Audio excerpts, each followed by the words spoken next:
Before they built empires that shook the world, the Turks and Mongols followed beliefs that could terrify enemies and inspire warriors to charge into death without fear. But what were these ancient powers they trusted, for centuries before they built empires that stretched across continents? Before their warriors terrified kingdoms from China to Europe, the Turks and Mongols followed a belief system as old as the winds of the steppe.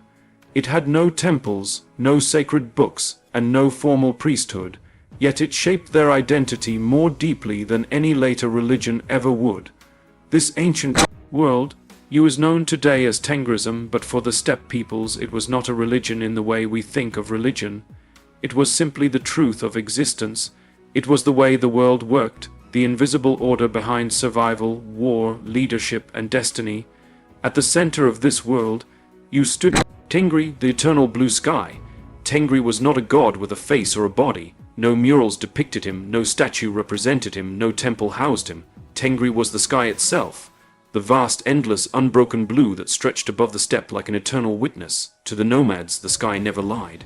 It watched every movement, blessed the worthy, punished the wicked, and balanced the world with an unseen but undeniable force.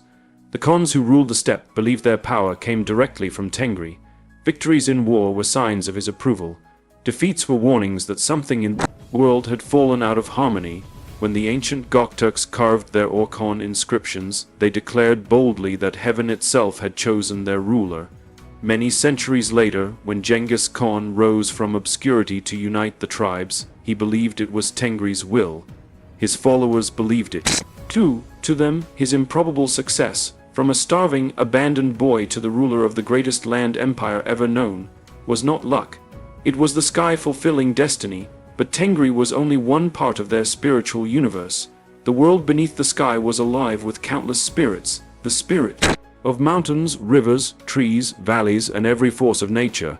The steppe was not empty, it breathed and pulsed with unseen energy. These spirits, sometimes called Yasub or Ongons, influenced daily life. A sudden storm, a successful hunt, a failed migration, a strange dream. Nothing was random. Every moment was a communication from the spirit world. Before entering a valley, nomads might sprinkle milk onto the ground. Before climbing a sacred mountain, they might tie ribbons to a branch. These small gestures were not superstition, they were respect. The steppe was a home shared with many beings, and humans were only one part of it. As long as this balance was honored, life flowed smoothly. Break the balance and disaster followed. Ancestors also played a central role in the spiritual life of the Turks and Mongols. They believed the dead never disappeared. They watched over the living, offering protection and guidance. A family's strength came not only from its living members, but from its lineage stretching back through generations. Warriors believed their ancestors rode with them in battle.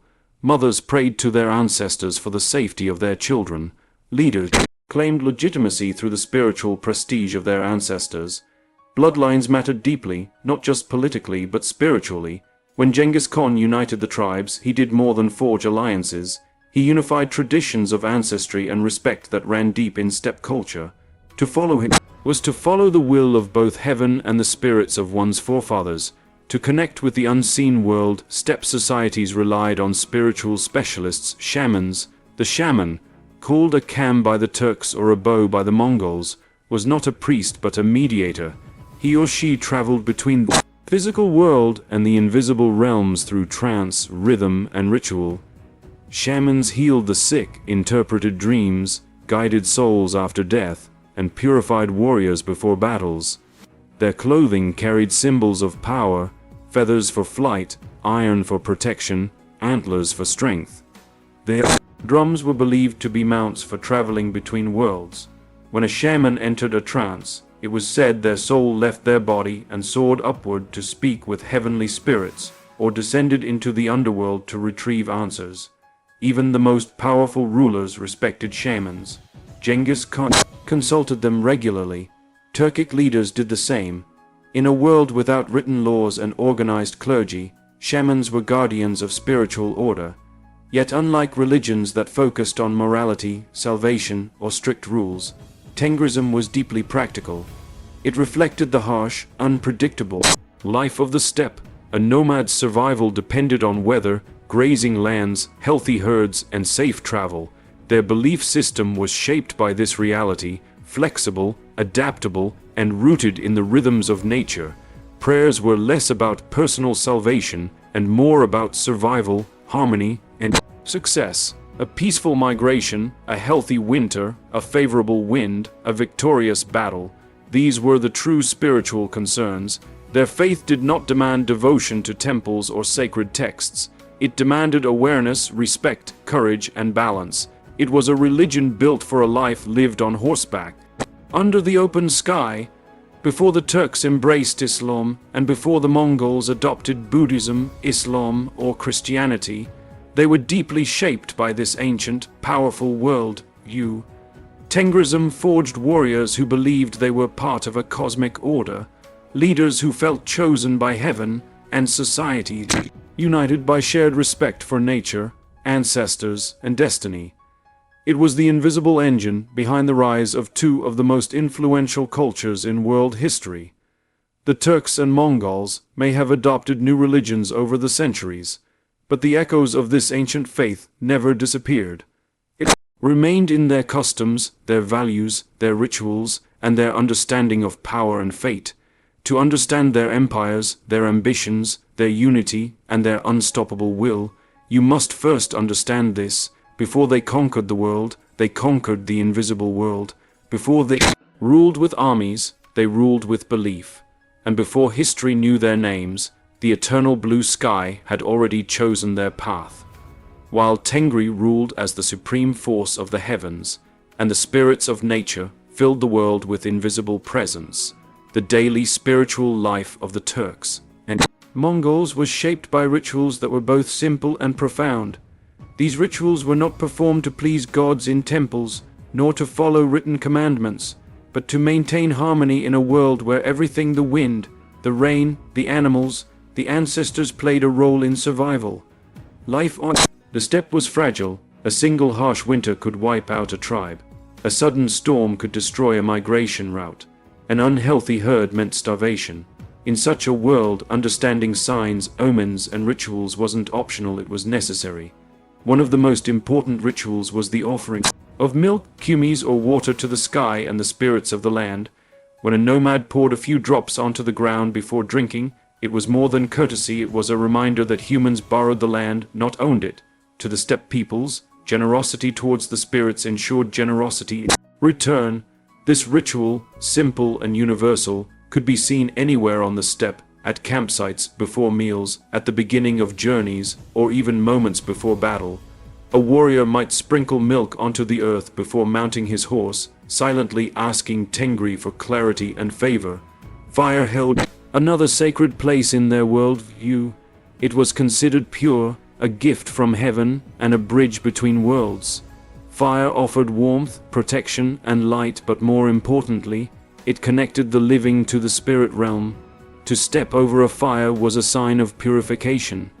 To burn certain herbs or bones in the flames created smoke that carried prayers upward. Fire was never insulted, never carelessly extinguished, and never used for dark purposes. If something needed to be spiritually cleansed, a weapon, a newborn child, or even a returning warrior, it was passed near the flames or through the smoke, allowing the fire to strip away misfortune and spiritual residue. In this world, physical cleanliness and spiritual cleanliness were intertwined. The role of animals was also deeply spiritual. Horses were not merely mounts, they were companions, warriors, and extensions of a person's soul. The Mongols believed that a warrior and his horse shared destiny. If a horse refused to move in a certain direction, it was considered a warning from the spirits. The Turks believed birds were messengers of the sky. The flight of an eagle or falcon could predict the outcome of journey or battle.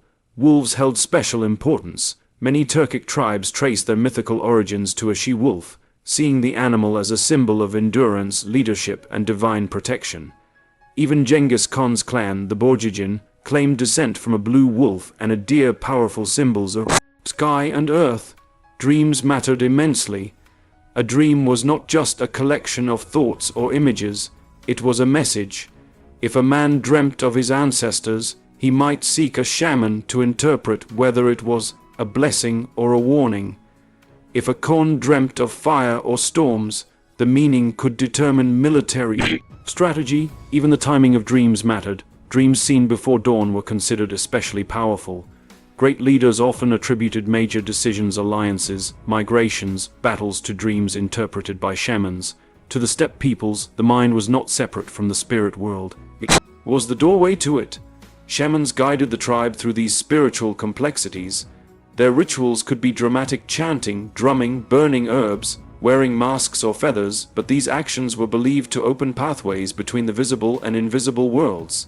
In a trance, the shaman soul was said to leave the body, riding on the drumbeats like a horse galloping through realms. They could speak to the ancestors, negotiate with spirits of illness, retrieve lost souls, or seek answers from the sky. Illness in their world view was often caused by spiritual imbalance, an offended spirit, a wandering soul, or a broken connection between body and destiny. The shaman's role was to restore that balance. Even Khans, who claimed the favor of Tengri himself, relied on shamans to navigate spiritual danger. Another fascinating aspect of steppe belief was their understanding of fate. Fate, or kismet, wasn't blind or random. It was woven by the forces of the sky, influenced by ancestors, navigated through signs, and shaped by human decisions. A warrior might ride into battle believing his fate was already written, but also believing that Tengri rewarded bravery, loyalty, and honesty. Fate could be respected, but it could also be earned. This belief created a unique psychology in steppe societies: fearlessness without recklessness, confidence without arrogance, humility without weakness. They fought boldly not because they were ignorant of danger, but because they believed danger existed for a reason to reveal destiny. Leadership, too, carried spiritual weight. A Khan was more than a political figure. He was a man chosen by heaven, guided by spirits, protected by ancestors, and responsible for maintaining harmony in the world. A weak or unjust ruler did not just risk rebellion, he risked losing the favor of Tengri. When natural disasters struck, or when tribes suffered repeated losses, people wondered whether the leader had lost divine approval. The legitimacy of power was spiritual first, political second. Genghis Khan embodied this belief perfectly. His rise was framed not just as human ambition, but as the fulfillment of heaven's will. Even his enemies sometimes believed he was guided by something greater. Rituals surrounding birth, marriage, and death also reflected steppe spirituality. When a child was born, a shaman might bless the infant and protect its soul. Marriage was not merely a union of two people, but a merging of two ancestral lines, a joining of spirits that would shape the tribe's future. Death was not an ending, but a transformation. The dead joined the ancestors, becoming protectors of their descendants. Graves were treated with deep respect, and personal belongings were often buried with the dead to accompany them into the next realm. To disturb a grave was among the greatest spiritual offenses one could commit. Every aspect of life on the steppe was infused with the belief that the world was alive, connected, and full of meaning. Nothing was random. The shape of clouds, the direction of wind, the behavior of animals, the flicker of fire, all were messages, signs, reminders of a universe in constant dialogue with humanity. This world, you shaped the mindset of warriors, the wisdom of leaders, and the resilience of entire nations. And it was this spiritual framework, this deep sense of connection between sky, earth, ancestors, and destiny that forged the Turks and Mongols into some of the most powerful societies in history. Before their armies conquered nations, their belief conquered fear, uncertainty, and chaos. As the centuries passed, and the steppe tribes expanded beyond their ancestral homelands, their ancient faith followed them, adapting, evolving, and merging with the civilizations they encountered. The belief system of the Turks and Mongols had always been flexible, practical, and deeply connected to life on the open steppe.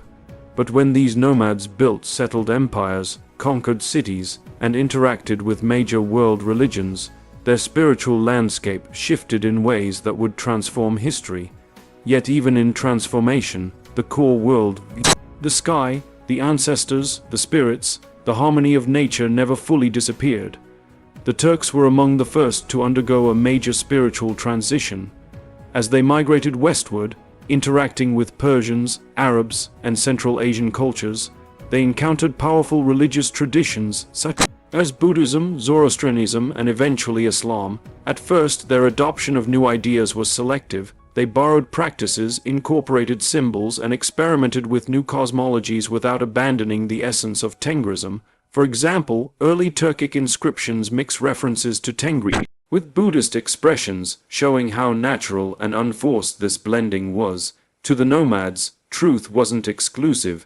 If a teaching helped maintain harmony or strengthen leadership, it was welcomed. But the arrival of Islam in Central Asia marked a turning point. Islam appealed to the Turks for many reasons.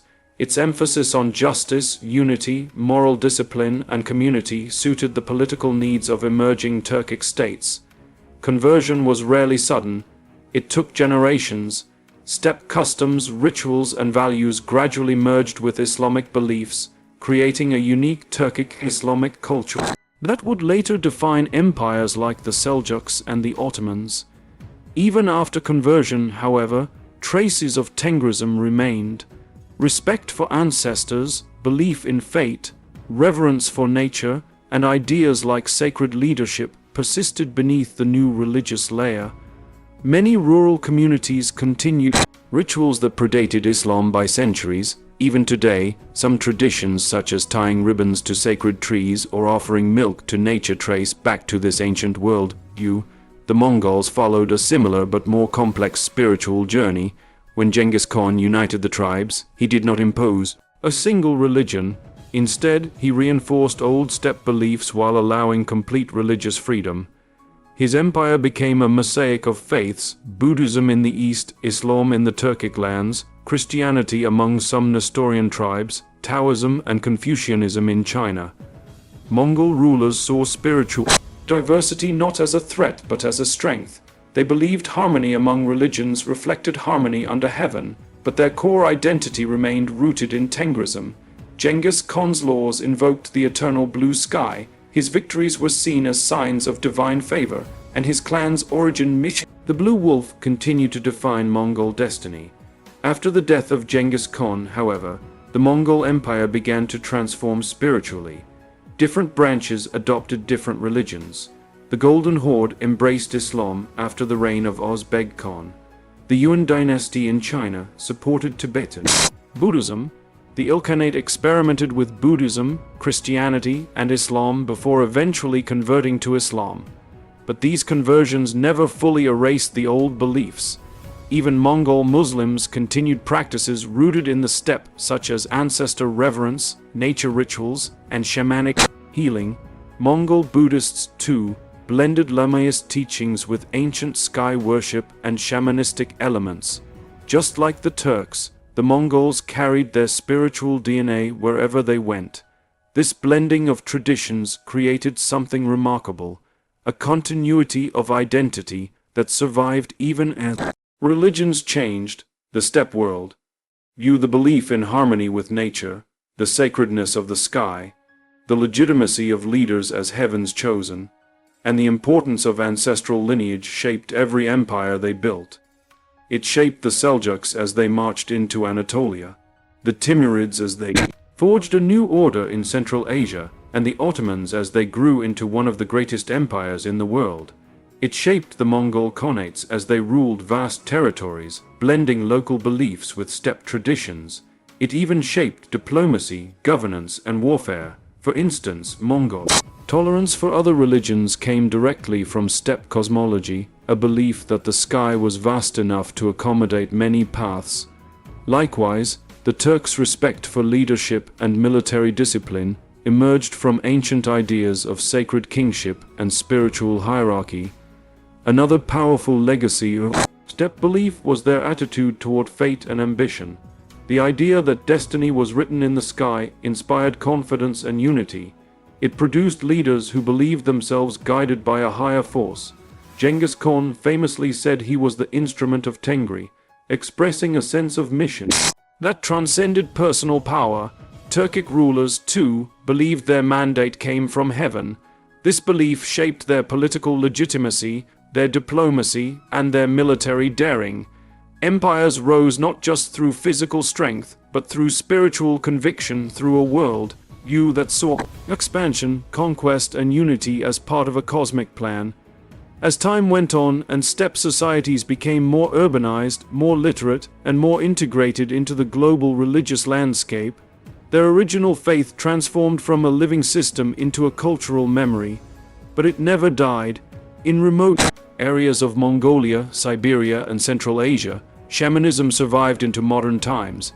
In rituals, holidays, and cultural practices across Turkic and Mongolic nations, echoes of Tengriism remain. When people celebrate the coming of spring, honor ancestors, respect sacred mountains, or perform rituals of purification with fire, they tap into a tradition thousands of years old. Even the idea of blue, symbolizing the sacred scene on flags like those of Kazakhstan or Mongolia, traces back to reverence for the eternal blue sky. What the Turks and Mongols believed was not just a religion, it was a worldview that shaped their courage, their unity, their relationships with nature, and their place in the universe. It was a system that allowed nomads to endure harsh environments, to build powerful armies, and to rise from obscurity to empire. It taught them that the world was alive, that destiny had meaning, and that leadership was sacred. It taught them to read the signs of the sky, trust the wisdom of ancestors, and remain humble before the forces of nature. Today, as modern nations trace their heritage to these ancient peoples, understanding their beliefs offers more than historical insight. It reveals how a simple but profound philosophy rooted in the earth, the sky, and the human spirit shaped the fate of continents. It shows that before the Turks and Mongols changed the world through conquest, they changed themselves through belief, and that belief, carried across centuries, still whispers through the cultures, languages, and traditions of millions alive today. In the end, the story of what the Turks and Mongols believed is not just a story about gods, rituals, or forgotten traditions. It is the story of a world view that shaped civilizations, carved empires into the earth, and guided millions across the endless horizon of the steppe. Long before they built armies that shook the world, they built an inner world, a world of sky, spirit, destiny, and unbreakable connection to nature. The eternal blue sky was more than a symbol. It was a reminder that every life, every victory, every hardship existed under a cosmic order. The spirits of the land, the voices of ancestors, the rhythm of the drum, the purity of fire, all these forces created a people who were both humble before nature and fearless before fate. And it was this mixture of humility and courage that allowed ordinary nomads to rise from obscurity and reshape continents. Empires fall, borders change, religions evolve, but the ancient pulse of the steppe never disappears. It survives in traditions, in languages, in rituals performed quietly across Central Asia and Mongolia even today. It survives in the stories families tell, in the respect people show to mountains and rivers, in the unbroken belief that destiny is written not in books, but in the sky. What the Turks and Mongols believed did not vanish with time. It became part of history's foundation, an invisible force that still influences cultures, nations, and identities. And when we look back at their greatest achievements, we see that their power did not begin with swords, horses, or armies. It began with belief, because before they conquered the world, they conquered fear. Before they ruled the earth, they trusted the sky. And before they became legends, they listened to the voices of the ancient steppe. That is the true legacy of their faith, a legacy written in the wind, carried across centuries, and still alive beneath the endless blue sky.